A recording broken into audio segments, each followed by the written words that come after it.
ngayon, Boy Tapang, yan na naman. Bumabalik na naman yung pagkatanga mo, bro. Tulad nito ngayon.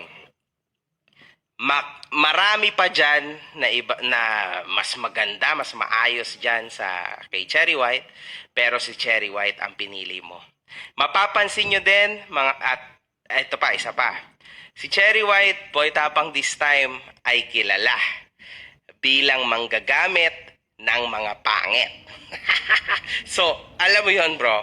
So, nalulungkot ako na isinangkalan mo ang sarili mo para sa content, which I understand because last month nga, di ba, inilabas mo sa vlog mo na ibinebenta mo na yung mga ginto mo kasi may gusto kang ipatapos sa bahay mo. And I understand that and I actually respect you a lot for that.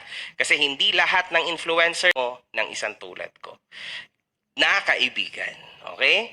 So kaya ikaw, Boy Tapang, sige, nandiyan ka na eh. Nakita ko nga, naghalikan kayo. So, pinatunayan mo ngayon sa mga tao na totoo na talaga to.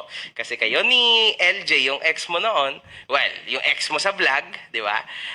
Hindi kayo kahit kailan naghalikan. This time, ang dami mo ng beses nakipag-lips to lips kay Cherry White. Kasi syempre, Boy Tapang, marami kang hindi alam kay Cherry White.